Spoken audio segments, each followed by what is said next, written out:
Hello दोस्तों, स्वागत है आपका आपके अपने YouTube channel Lakshmi Narayan academy में। जिस तरीके से हम भर्ती से रिलेटेड टॉपिक्स पढ़ रहे हैं और उनके सेट पेपर लगा रहे हैं, उसी से आगे आज हम यहाँ एक महत्वपूर्ण टॉपिक लेके आपके सामने आए हैं। और आज हम चर्चा करेंगे एक ऐसे टॉपिक की जो बहुत आसान लगता है लेकिन करना थोड़ा सा कठिन हो जाता है।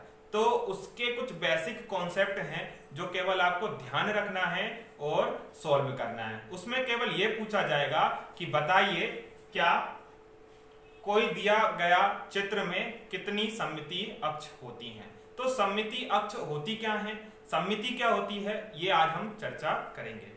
तो सममिति क्या होती है, सममिति को इंग्लिश में बोलते हैं सिमेट्री। सममिति, सममिति का मतलब क्या हो गया, सममिति का मतलब हो गया समान आकृति। मतलब ऐसी आकृति जिसको यदि हम काट दें या दो हिस्से कर दें तो वो दोनों हिस्से कैसे होंगे, बराबर होंगे, एक दूसरे की तरह सेम होंगे। जिस तरीके से हम एक कागज लें, ठीक है, उसको यदि हम बीच से मोड़ दें, बीच से मोड़ दें तो वो किस तरीके का दिखेगा, इस तरीके का दिखेगा। जब हम उसको खोलेंगे तो बीच से ऐसी लाइन बनी हुई उसमें उभरी हुई दिखेगी। तो वो जो बीच की जो लाइन है वो कहलाती है सममिति अक्ष, उसको बोलते हैं सममिति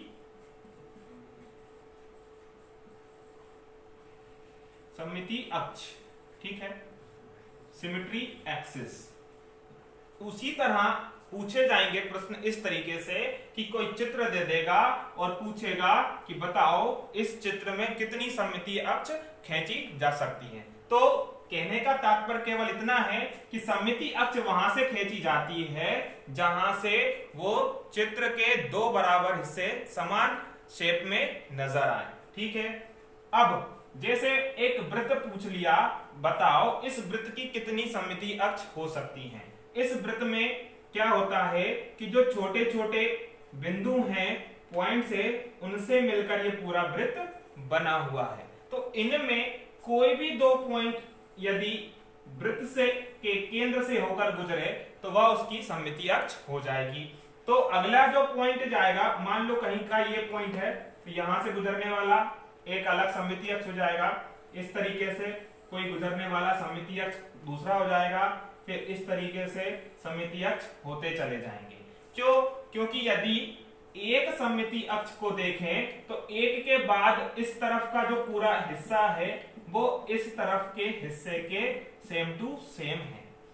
तो इसका उपयोग कहां किया जा रहा है, आजकल हम देखते हैं कि जहां वस्त्र उद्योग या फिर हमारे डिजाइनिंग कपड़े जो होते हैं उनमें इन चीजों का उपयोग बहुत किया जा रहा है।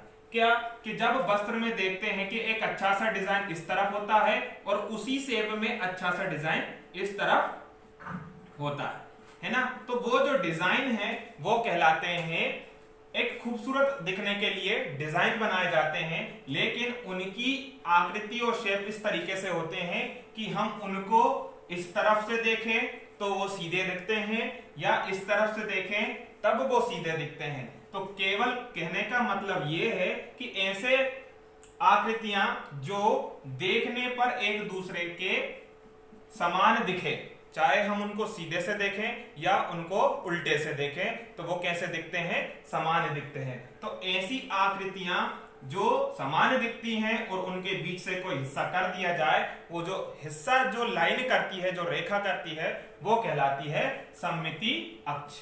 क्या कहलाती है वो, सममितीय अक्ष। अब इसका उपयोग आजकल वस्त्र के अलावा और खूबसूरत कपड़े बनाने में भी किया जा रहा है, ठीक है। अब इसके साथ कोई भी चित्र होगा उसमें यह पूछा जाएगा कि सममितीय अक्ष कितनी हो सकती हैं। तो एक प्रश्न बनता है सबसे पहले वृत्त का, कि वृत्त में अधिकतम कितनी सममितीय अक्ष खींची जा सकती हैं। तो न्यूनतम तो एक होगी, क्योंकि एक यदि हम उसका व्यास खींचे तो वो क्या कहलाएगी, उसकी न्यूनतम अक्ष। लेकिन ध्यान दें कि यदि हम वृत्त को थोड़ा डीप में पढ़े तो वृत्त की जो परिधि है वो छोटे छोटे बहुत सारे ऐसे बिंदुओं से मिलकर बनी है, ठीक है। अब वो बिंदु यदि आपस में एक दूसरे से मिल जाएं, ठीक, तो एक सममितीय अक्ष बनाती है। इस तरीके से बहुत सारे जो बिंदु हैं वो क्या बनाएंगे, सममितीय अक्ष। तो वृत्त में कितनी सममितीय अक्ष होती है, अनंत, इंफिनिटी टाइम। बहुत सारी ऐसी सममितीय अक्ष हो सकती हैं जो वृत्त को बराबर हिस्सों में काट सकती है। ठीक है, अब सममितीय अक्ष के थोड़े कुछ एग्जाम्पल हम देखेंगे कि सममितीय अक्ष किस तरीके से आगे बन सकते हैं। ठीक है, इस तरीके से कुछ चित्र एग्जाम्पल के तौर से लिए हैं जो साधारण से हैं। आपके पेपर में भी कुछ ऐसे ही चित्र बने आएंगे, उनके हमें यह बताना है कि सममितीय अक्ष कितने हो सकते हैं अधिकतम। तो जैसे ये एक वर्ग के आकार का चित्र हमें नजर आ रहा है, जिसको यदि हम बीच से काटे तो ये वाली जो रेखा है वो उसको बीच से काट दे रही है, तो पहली हो गई सममितीय अक्ष। ठीक है, उसी तरह ये हो गई इसकी दूसरी सममितीय अक्ष, क्योंकि इस तरफ का हिस्सा और इस तरफ का हिस्सा कैसा दिख रहा है, सेम दिख रहा है। फिर यदि इनके विकर्णों को काट दे तो विकर्ण से क्या होगा, यहां इस तरफ का जो बना हुआ ट्रायंगल है और ऊपर तरफ बना हुआ ट्रायंगल वो कैसे हो जाएंगे, सेम। दूसरा विकर्ण यदि हम खींच लें वो भी क्या बनाएगा, इसकी सममितीय अक्ष। इतने सममितीय अक्ष एक वर्ग में हो सकते हैं। तो कितने हो गए, 1 2 3 और 4। तो अधिकतम एक वर्ग में कितने सममितीय अक्ष हो सकते हैं, 4 हो सकते हैं। ठीक है, अब उसी के साथ एक वर्ग को खींचें तो वर्ग के टुकड़े करें इस तरीके से, उसके बीच से सममितीय अक्ष खींच लें तो वो जो अक्ष कहलाएगा वो क्या कहलाएगा, इसका एक सममितीय अक्ष। दूसरा ये वाला। फिर यदि हम इनके विकर्णों की बात करें,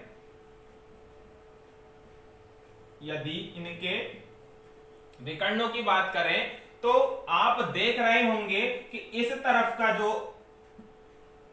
त्रिभुज दिख रहा है, इस तरफ का जो ट्रायंगल है वो ऐसे, और यदि हम इनको ऐसे फोल्ड करें तो क्या एक दूसरे पर आ सकते हैं, नहीं आ सकते, है ना। तो इसकी ये जो डैश डैश वाली जो सममितीय अक्ष हमने खींची है ये हम नहीं खींच सकते। ठीक है, तो इसकी कितनी सममितीय अक्ष हो सकती है, अधिकतम 2 सममितीय अक्ष हो सकती है। यदि हम खींचेंगे तो ये जो ट्रायंगल है वो इस पर नहीं आ सकता। यदि वर्ग की बात करेंगे तो जो वर्ग का जो विकर्ण है इसके इस तरफ का जो ट्रायंगल है वो इस पर आ सकता है, लेकिन क्या वर्ग में नहीं आ सकता, इसलिए उसका जो विकर्ण है वो सममितीय अक्ष नहीं हो सकता। अब उसी तरह एक ट्रायंगल की बात करें तो जो ट्रायंगल के बीच से इस तरीके से यदि हम सममितीय अक्ष खींचे तो इस तरफ का जो राइट हैंड साइड का जो हिस्सा है वो लेफ्ट हैंड साइड के हिस्से के सेम टू सेम दिख रहा है। इसको यदि हम मोड़ के इस तरफ ले जाएं तो ये वाला हिस्सा जो नीचे आएगा उस वाले हिस्से को पूरे से ढक लेगा। जिस तरीके से हम बुक के पेज पलटते हैं, ठीक है, एक पेज के नीचे दूसरा पेज, दूसरे पेज के नीचे तीसरा पेज, और यदि 3 पेज इकट्ठे रखें और उनको मोड़ें तो उनके बीच से एक इस तरीके से जो रेखा नजर आती है उभरी हुई, उसी को सममितीय अक्ष बोलते हैं। इस तरीके से ये जो ट्रायंगल है वो भी बीच से जो रेखा जा रही है वो क्या कहलाएगी, सममितीय अक्ष। कुछ और एग्जांपल देख लें जो सममितीय अक्ष हो सकता है कि इस तरीके के आसान से चित्र आपको जल्दी समझ में आ जाए कि हम सममितीय अक्ष की चर्चा किस तरीके से कर रहे हैं। अब इस तरीके के चित्र में सममितीय अक्ष मान लो मैं यहां से खींचूं तो क्या ये वाला हिस्सा इस वाले हिस्से को बराबर करता है, नहीं करता है, तो ये सममितीय अक्ष नहीं हो सकती है। अब यदि इस तरीके से खींचूं तो ये वाला जो हिस्सा है वो ये वाले हिस्से को बराबर कर सकता है, नहीं कर सकता है। अब यदि इस तरीके से खींचें कि जो बीच से होकर गुजरे तो ये जो कहलाएगा, ये इसका क्या कहलाएगा, सममितीय अक्ष। क्यों कहलाएगा, इसको यदि मोड़ के वापस इस पे रखें तो वो कैसा हो जाएगा, सेम हो जाएगा। तो ये जो रेखा कहलाएगी वो इसकी क्या कहलाएगी, सममितीय अक्ष। उसी तरह एक ये चित्र दिख रहा है आपको, यदि इसको ऐसे बनाएं तो यहां से जो सीधी रेखा जाएगी वो 2 बराबर हिस्से करेगी। तो कौन कौन से हिस्से करेगी, एक लेफ्ट हैंड साइड वाला हिस्सा और एक राइट हैंड साइड वाला हिस्सा। यदि इनको आपस में से जोड़ दें तो ये एक दूसरे पर बराबर दिखेंगे। तो जो लाइन इनको बराबर काट रही है वो इसकी क्या कहलाएगी, सममिति अक्ष। उसी तरह एक स्टार बना हुआ है, इसमें यदि हम इस तरीके से एक लाइन खींच लें तो यहां से मुड़ के कहां जाएगा, वो इस तरफ जाएगा। तो ये जो हिस्सा है इस पर पूरा ढक लेगा। जब ये ढक लेगा तो बराबर दिखेगा, नीचे वाला हिस्सा नहीं दिखेगा, ऊपर वाला हिस्सा और नीचे वाला हिस्सा कैसा हो जाएगा, सेम हो जाएगा। तब इसकी क्या कहलाएगी, वो सममिति अक्ष। ठीक है, ये तो साधारण से चित्र हो गए। कुछ अल्फाबेटिकल वर्ड्स भी आते हैं जो सममिति अक्ष का पूछ लेते हैं। वो कैसे हैं वो देखते हैं। इसके बाद इन चित्रों को भी सममिति अक्ष बना सकते हैं, है ना। यदि ध्यान से देखें तो यहां से भी सममिति अक्ष जा सकता है और यहां से भी सममिति अक्ष जा सकता है। तो इसके कितने सममिति अक्ष हो गए, गिने लेंगे, 1 2 और 3, फिर एक ये 4। तो कुल मिला के कितने हो गए, 4 सममिति अक्ष इसके खींचे जा सकते हैं। उसी तरह इस तरीके का एक चित्र है जिसके सममिति अक्ष खींचे जा सकते हैं। सममिति अक्ष का केवल इतना मतलब है कि जहां से वो सममिति अक्ष गुजरे उसके दोनों तरफ के जो हिस्से हैं वो सेम हो। अब अल्फाबेटिकल कुछ वर्ड्स हैं, उनके हम एग्जांपल तौर से लेते हैं कि सममिति अक्ष कहां से जा सकता है। तो इसको देखेंगे तो यहां जो ए है उसको यदि बीच से हिस्से कर दें और ये वाला हिस्सा यदि इस तरफ पहुंच जाए तो वो उसको क्या कर लेगा, ढक लेगा। तो ये जो अक्ष कहलाएगा वो क्या कहलाएगा, सममिति अक्ष। उसी तरह यदि एज को इस तरीके से बीच से काटें और इस तरफ से काटें ऊपर से, एक तो वर्टिकली दूसरा हॉरिजॉन्टल, तब जाके ये दो बराबर हिस्से अलग कर सकता है, दो तरफ से काट सकते हैं। फिर एम को हम इस तरीके से सममिति अक्ष बना सकते हैं। तो ओ में तो हम कहीं से भी बना सकते हैं जो सममिति अक्ष बना सकते हैं, जिस तरीके से हम वृत्त में बना सकते हैं। फिर टी को आप इस तरीके से सममिति अक्ष नहीं बना सकते हैं, उसके लिए हमें उसके दो बराबर हिस्से इस तरीके से करना पड़ेगा। यू को सममिति अक्ष किस तरीके से बना सकते हैं, इस तरीके से, वी को इस तरीके से और डब्ल्यू को इस तरीके से। ऐसे बहुत सारे वर्ड्स पूछे जाएंगे आपको, जब हम इसके सेट लगाएंगे कि इसकी सममिति अक्ष क्या होगी तो और ज्यादा क्लियर होता जाएगा। ठीक है, इस तरीके से हमने आज सममिति अक्ष को कंप्लीट किया है। ये सममिति अक्ष केवल आपको एक बेसिक जानकारी देती है कि कोई चित्र किस तरीके से बराबर हिस्से में है।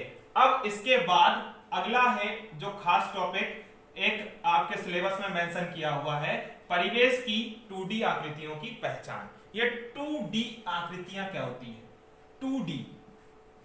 2D का मतलब हो गया जिसकी 2 डायमेंशन हो। तो 2 डायमेंशन का मतलब क्या हो गया कि 2 विमीय इकाइयां हो,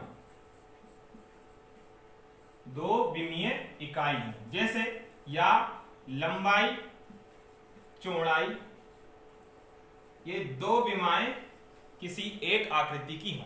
जैसे यदि हम आयत को देखें तो इसकी लंबाई और क्या होती है, चौड़ाई होती है। तो सिलेबस में ये दिया हुआ है कि आपके व्यवहार में उपयोग की जाने वाली 2D आकृतियों की पहचान आप किस तरीके से करोगे।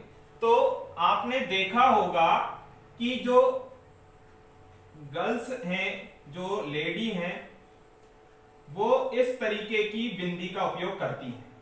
ठीक है, गोल।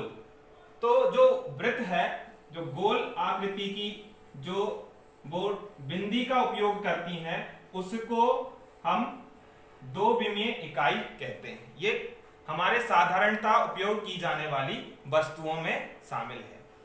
ठीक, यदि हम व्हाइट बोर्ड पर पढ़ते हैं तो व्हाइट बोर्ड का सामने वाला जो हिस्सा दिख रहा है वो लंबाई और चौड़ाई के साथ दिख रहा है, तो वो कहलाएगा दो विमीय आकृति। ठीक है, आप आपके मोबाइल की जो स्क्रीन देख रहे हैं वो कुछ इस तरीके से आयताकार होती है जो आप देख रहे हो, तो उसकी दो विमाएं हैं, एक लंबाई और चौड़ाई। तो एक और चीज क्या हो गई आपका मोबाइल फोन। इस तरीके से घर में उपयोग की जाने वाली वस्तुएं जो घर में उपयोग की जाती है, जिनकी दो विमा होती है कि हम उनको नाप सकते हैं लंबाई और चौड़ाई के हिसाब से, उन्हें बोलते हैं हम 2D आकृतियां। प्रश्न आएगा तीन प्रकार की चीजें दे सकता है, एक वर्ग बना के दे देगा, एक त्रिभुज बना के दे देगा, एक वृत्त बना के दे देगा, और एक मान लो बेलन की आकृति का कोई चित्र बना के दे देगा। और प्रश्न पूछेगा कि बताओ इनमें दो विमीय आकृति कौन सी नहीं है। प्रश्न नहीं है वाला तभी बनता है तब हमें उनका जानकारी पता है। तो इस तरीके से चार चित्र में ऐसी कौन सा चित्र है जो 2D आकृति का नहीं है। तो 2D आकृति का नहीं है तो मतलब वो तीन विमीय होगा। तीन विमीय में क्या चीजें जाती है, लंबाई, चौड़ाई और ऊंचाई। तो ध्यान दें ये तीन आकृतियां दो विमीय या 2D आकृतियां होती हैं। तो जो बेलन है वो क्या है, 3D, तीन डायमेंशन। तो तीन डायमेंशन का मतलब तीन विमाओं वाली एक चित्र, एक आकृति है जिसका उपयोग हम आयतन, पृष्ठीय क्षेत्रफल और इसके जो क्षेत्रमिति के सवाल होते हैं उनमें हम इनका करते हैं, आयतन भी निकाल सकते हैं। तो जो 3D का मतलब हो गया क्या, तीन विमाएं। तो प्रश्न का उत्तर क्या होगा, बेलन की जो आकृति है वो दो विमीय आकृति नहीं है। तो हमें जो सिलेबस ने पूछा था कि 2D आकृतियों की पहचान आपके घर में कौन कौन सी होती हैं वो आपको याद रखना है। ठीक है, तो इस तरीके से हमने जो बेसिक कॉन्सेप्ट थे क्लियर करे हैं। इस तरीके से हम जो प्रैक्टिस कर रहे हैं वैसे ही करते रहिएगा और हमारे चैनल को लाइक, शेयर, सब्सक्राइब करना ना भूलें।